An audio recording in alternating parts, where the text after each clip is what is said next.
invite Father Buckley up to give an invocation before we begin. And we would like to dedicate this invocation to the memory of Jimmy Rodney Collins. I don't look like Margaret, but I'm taking her place. Phone call from Joe Coffey a couple days ago. He said, "Get ready. You're going to pray over these politicians." I said, "Well, how do you do that, Joe?" I said, "I only know one prayer, and that's be careful." So let us place ourselves in the presence of God as we pray. Count on God. Count your blessings instead of your profits. Count your gains instead of your losses. Count your joys instead of your woes. Count your friends instead of your foes. Count your smiles instead of your tears. Count your courage instead of your fears. Count your full years instead of lean. Count your kind deeds instead of mean. And count your health instead of your wealth. Count on God instead of yourself. Bless, Lord, these gifts that we're about to receive through your goodness, through Christ our Lord. Amen.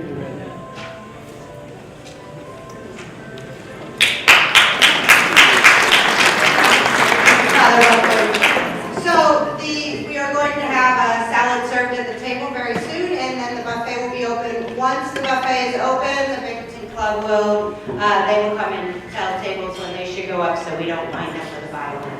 I hope everyone enjoys themselves tonight. I am so grateful to see so many wonderful people here, and to honor two terrific people. Oh, one more thing before we get started. I would like to thank and have a round of applause for last year's honorees for our very first John J. Burns Awards dinner last year, and they are both here, Jim Talon and Ed Collins, so thank you.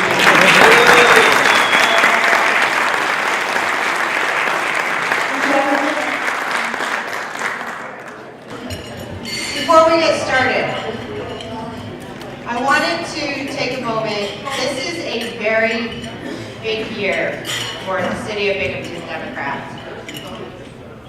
Every single city council seat is up this year. And it's imperative that the Democrats take Binghamton City Council back. Yeah.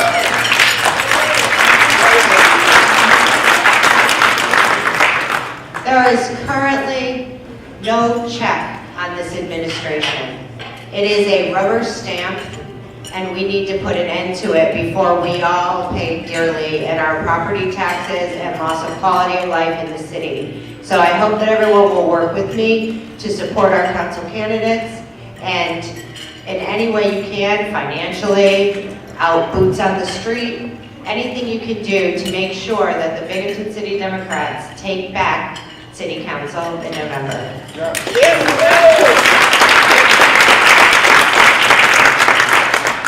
So, towards that end, we have a bunch of City Council candidates here tonight, and I would like to ask them to stand so I can introduce each of them.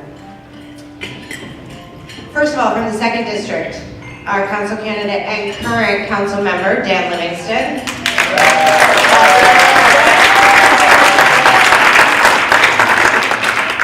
From the 3rd District, we have Scott Miller, and we also have another candidate, Angela Riley. So Scott is here. Angela is traveling for work and is sorry she couldn't be here, but Derek Scott, Angela's campaign manager, is here. Derek.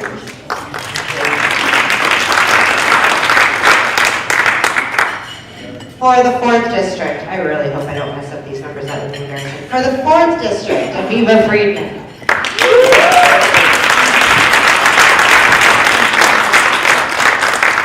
In the 5th District, we have, that's the South Side, we have Richard Ignacio, and we have Joe Burns.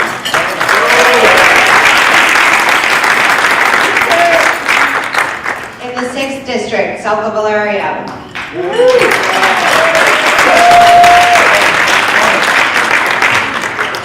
And our 7th District, oh, I'm sorry, she's 7. Our 6th District candidate, I don't think made it. He was going to try to make it, but I don't think he's here yet. He's working. He's working. but that is Tim Ames, and that's the South Side. So again, your participation tonight is honoring two amazing women and supporting an amazing slate of candidates, so thank you.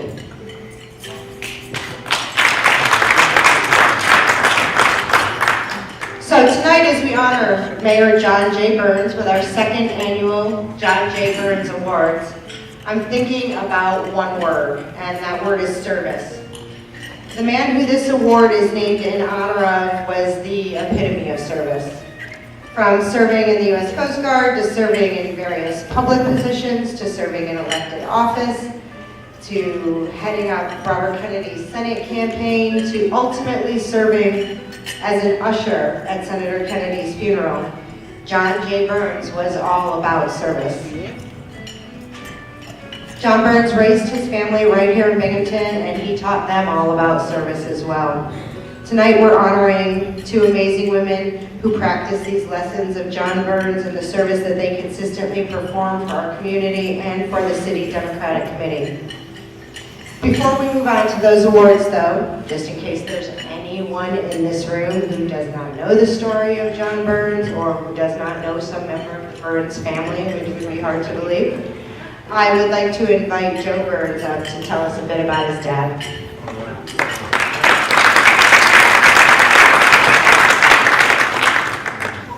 Thank you.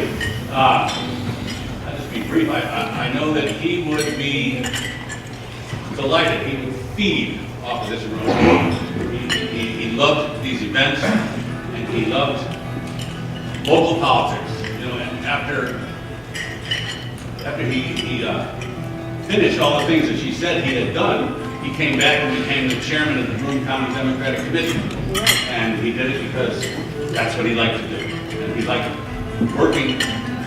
His favorite job was being the mayor, but he loved being the chairman of the committee because it was local, and he could help the local candidates. He was always, he would do the petitions, and he would do everything that everybody does that nobody wants to do. And he would do it gladly. And he loved taking candidates that were just starting out, and he would take them to places and introduce them to everybody, and he just fed off of all that. So he would be very proud of Margaret Rossi and Margaret Coffey. Margaret Coffey, the first time he ever had a meeting with Margaret Coffey, she was my 4th grade teacher. And it didn't go well for me that day. But anyway, he just loved what, and he loved the fact that also that the two women are being honored, because we were, in our growing up, as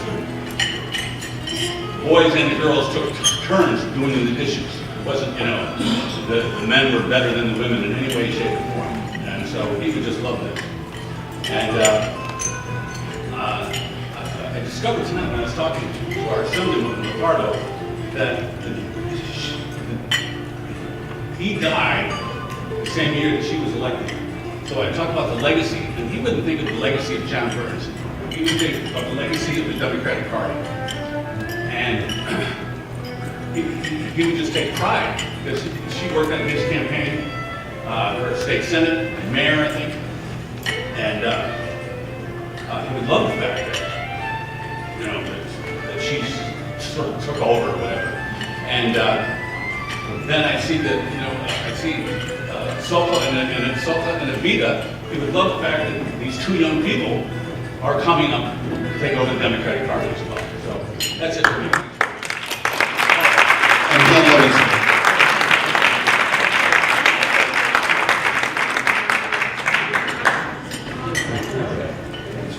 Thank you, Joe. So before we move on to the reason that we are all here tonight, I forgot one thank you, and I want to say thank you to Marty Dory, who is the former city chair, who is the brains behind this event, who is the treasurer of the city committee, and he does so much work. I would be lost without him. So thank you.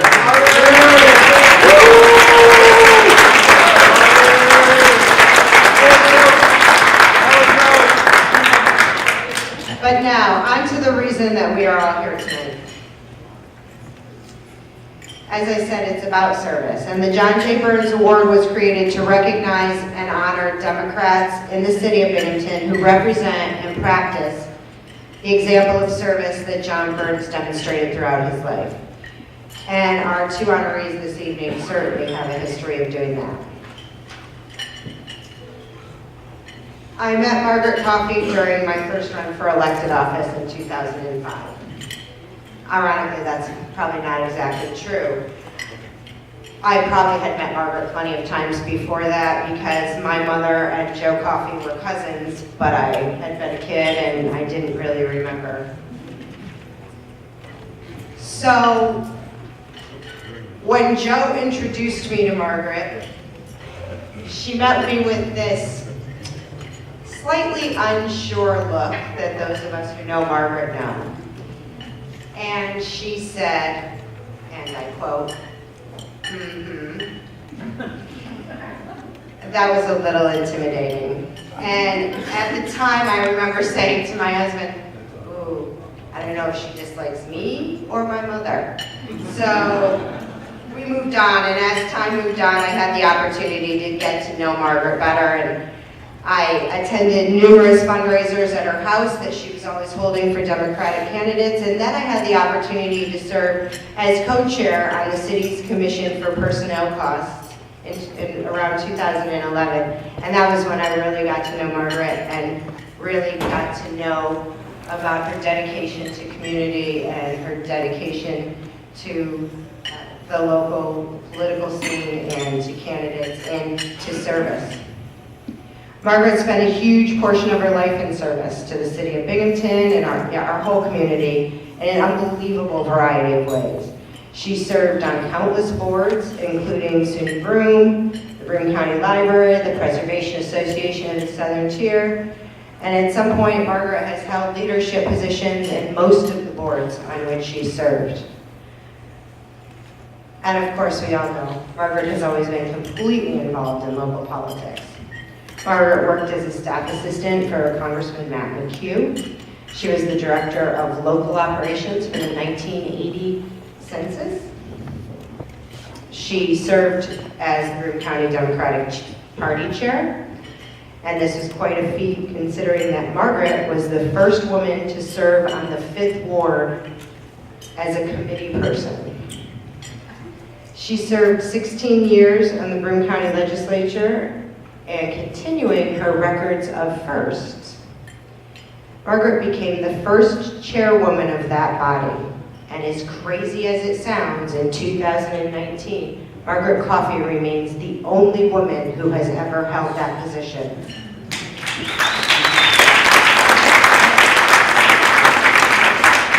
Margaret remains very civically engaged, even as she and Joe enjoy their retirement and their family. She's currently a member of the Concerned Women of Broome County, and of course, Margaret's a member of Indivisible.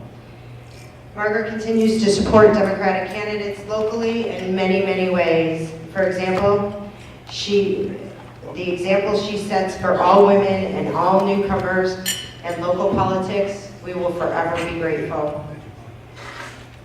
Margaret is not here with us tonight as she has become very sick, but in her stead, it gives me great pleasure to present the John J. Burns Award to Margaret Coffey.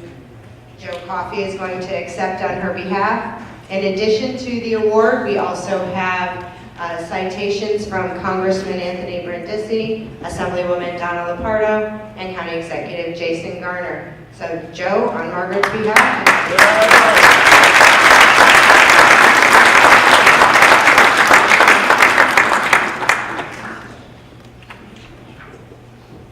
Is this the mic that works? Okay. Hold it up. My name is Joe Coffey, and I'm here representing Margaret Coffey, who unfortunately tried to hold it together until today, or until yesterday, to be at this event, but she's relatively ill, but I think she's getting better. I made some notes this afternoon. I'm here to represent my wife, Margaret. She wanted to introduce the people at her table. First of all, we'll start with my sister Alice, who came here from Big Flats.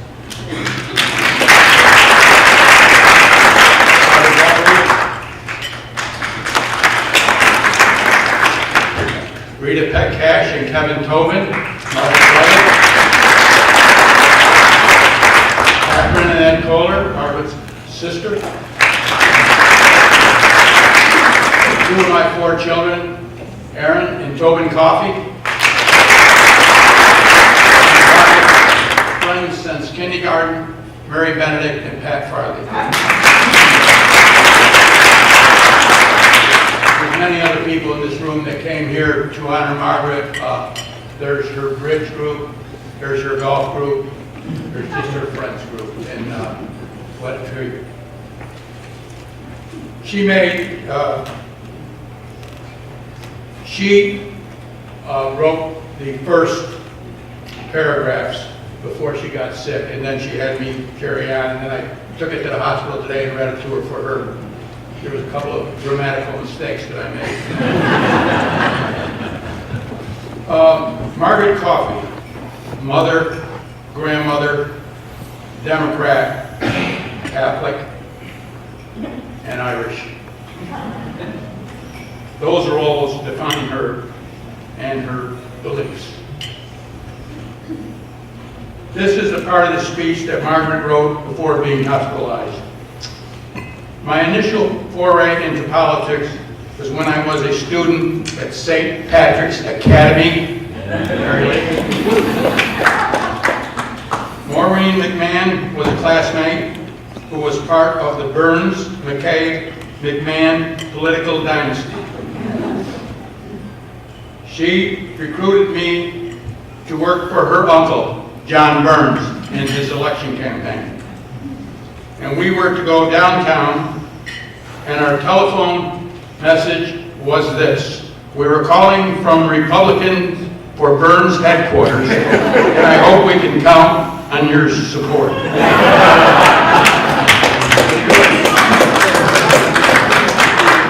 She also wrote this because she thinks it's very funny.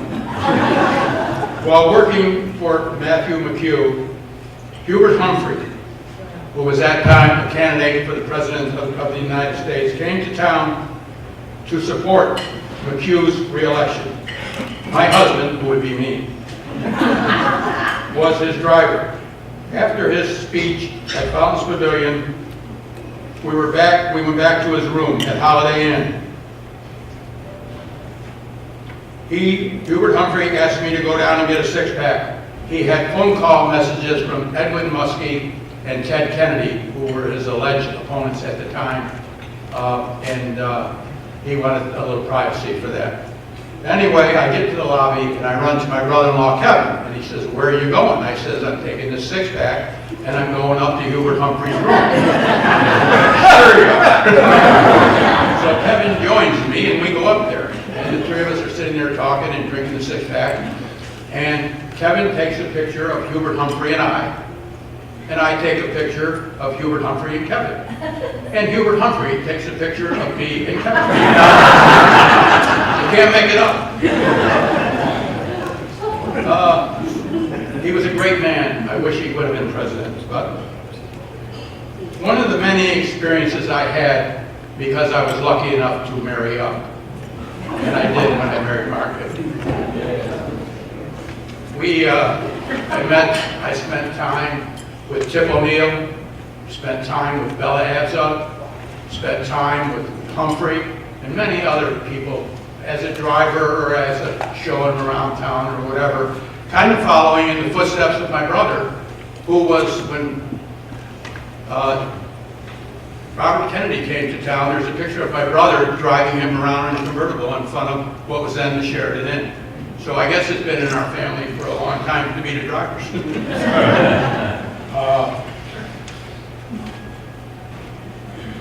She has said many times, well, my wife is a Democrat partisan. Anybody doesn't understand. She has said many times that being around Republicans give her a rash. And I think that's why in January of this year, she got the shingles. With the other things that are going on in her life, she still has those. And the doctor that looked at them yesterday said, well, they look like they're about halfway through. and she wasn't sure where he is. She just said, okay. I took her to anybody didn't hear it, I'll just quickly, I took her to the hospital, to a doctor's appointment yesterday. She has been ill. She tried to stay together for this night because she's greatly honored by it. I took her to the doctor yesterday morning at 11 o'clock down in Enwell, and the doctor come out in the lobby and says, is Joe Coffey here? And I said, he took me in a side room, and he says, you're not going to give her a ride. He says, I'm sending her to the hospital in an ambulance. I said, oh boy. So I get out, they load her in the ambulance, they took her to the hospital, and I'm following the ambulance, but the siren is not. I said, what the hell happened here? You know, I didn't know, but I thought they went with sirens. But anyway, we got there, and she's got COPD, she's got dehydration, she had the flu, remains of shingles, and everything else. And despite all that, she felt better today than she felt yesterday. We asked the doctor if she could come to this, and he said, no, Dutch, we can't let her out of the hospital. Basically, that was all she permitted me to say. But I wanted to say, I have sincerely watched her labor in the vineyards of the Democratic Party as a person fiscally responsible and socially aware of the problems of the people of Binghamton and of Broome County. She accomplished many of her goals, as you heard in her bio that Cherry read. She extends her sincere thanks to her family, friends, and new friends who have supported her throughout the year. That would be her bridge group again, the golf group, the concerned women of Binghamton, of Greater Binghamton, and she sincerely wishes she could be here, and she wants to thank you all for being here. Thank you very much.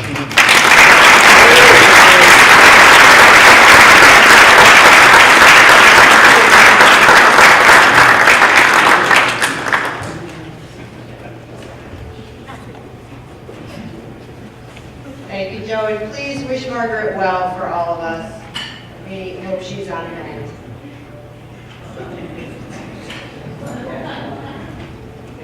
So our next honoree, Margarita Rossi, to be honest, makes me tired.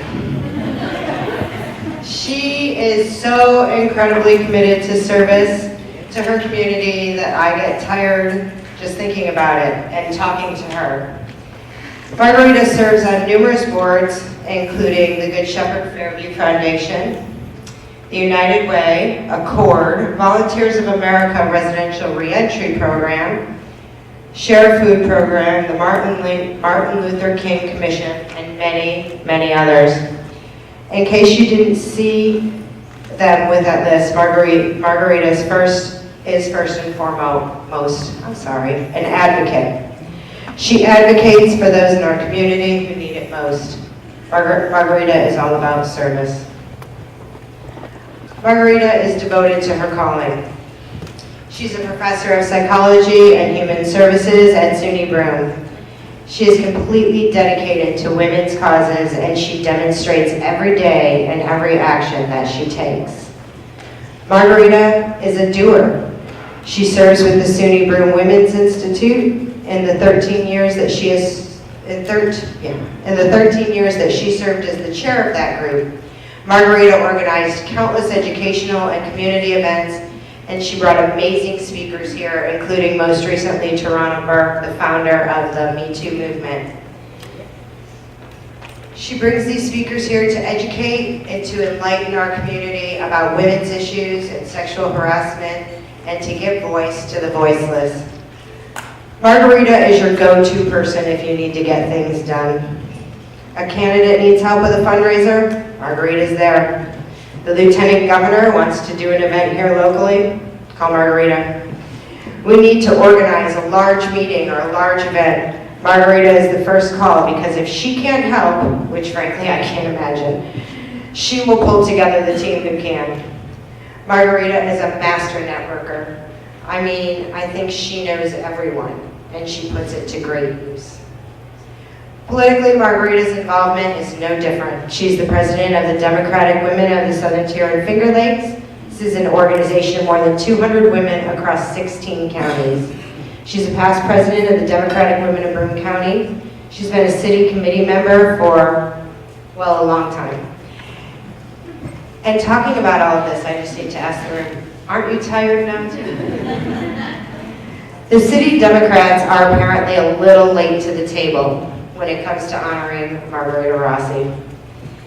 In the past, Margarita has been recognized as a woman of achievement by the Broome County Status of Women's Council. She's been named a change maker by the Center for Women and Government and Civil Society at SUNY Albany.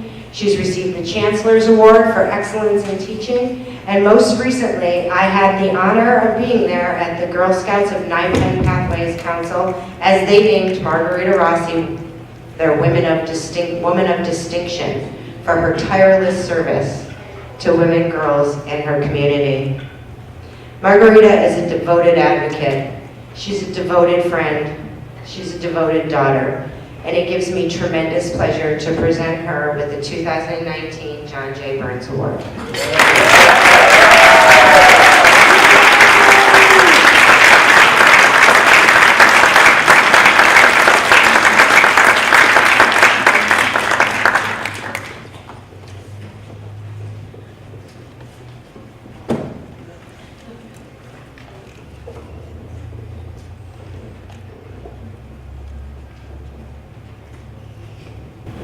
So Joe Coffey is a tough act to follow, but I will try.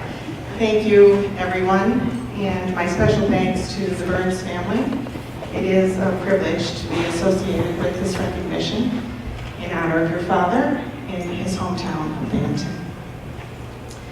I don't have all of the connections to politicos that Joe mentioned relative to Margaret.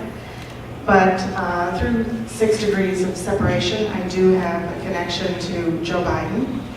And last week, I was in my hometown, Scranton, and I heard that Joe Biden was also there. He was filming something, so maybe something's happening. And I made a point of going to the section of Scranton where he grew up, very close to where I grew up in Greenridge, near Marywood University, because I heard that he was there. And I arrived just at the moment when he was speaking to the camera, and I heard him say that he was proud to be a Scrantonian, and that one of the things he loved about our city was that when you met people, they immediately ask you, what is your name, and who are your people? And it made me smile because it's true. I don't know if that's a uniquely Scranton thing, but I think it is. Like Joe Biden, I've lived in several other places besides Scranton, and except in Binghamton, I haven't run across that question too often. When I came to Binghamton in 1990, I was asked my name, and when I said Rossi, I immediately was asked, and you probably can guess, are you from Endicott? Pizza, grocery store, I wish, but it wasn't me. So it didn't take me long to realize that one's name and who your people are is important to this community as well. And as a newcomer, it didn't take me long to hear the name Burns. I heard about the large Irish Catholic family. I heard about the pillars of the community. I heard about the Burns sisters, and I'm a big fan. And as I became more involved in Democratic politics locally, of course, I heard about the 2-time mayor of the city, the head of the New York State Democratic Party, the confidant of the Kennedys. Mostly and repeatedly, I heard about the consummate public servant that John Burns was and that we are hearing about tonight. John Burns Sr. told his children, the only thing that you can take with you from this world is what you have done for others. It's clear that John Burns lived by these words and made them explicit. He challenged his family and others to think about their identity and civic engagement. This commitment to community and democratic values lives on through his family in many ways. Everyone in this room knows a Burns, and therefore knows how they all contribute in one way or another to this community for its betterment. So, to John Burns Sr., I and everyone in our community knows your name. We know your people, and we are all the better for it. I am humbled by this award and hope that I can live up to the legacy of the notable Democrat whose powerful citizenship inspired it, your father.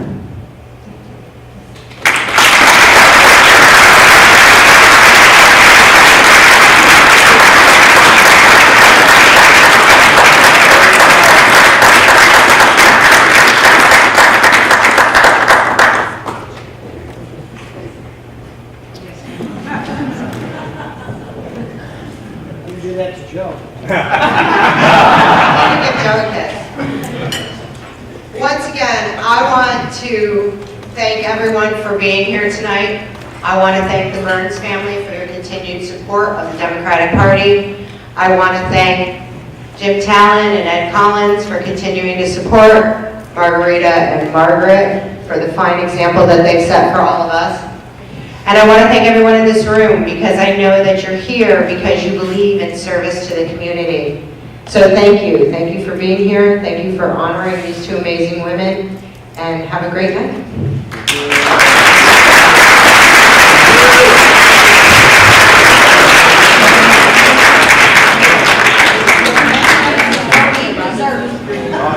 Oh, and he's dessert.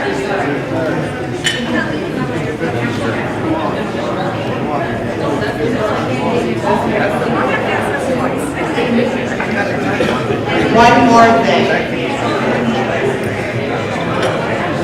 On your table is a little gift from Margarita.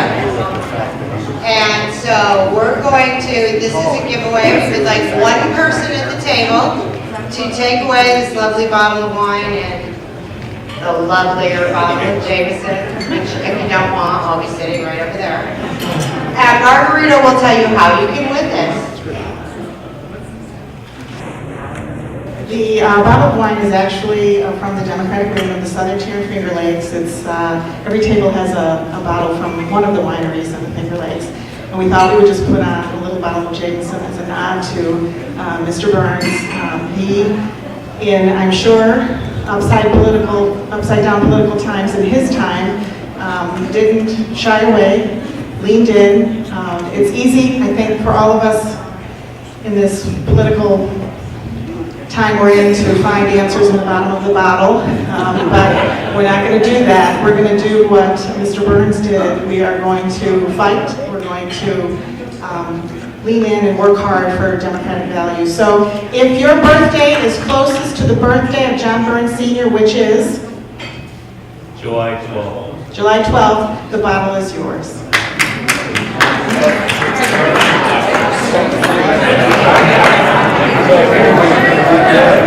Yeah.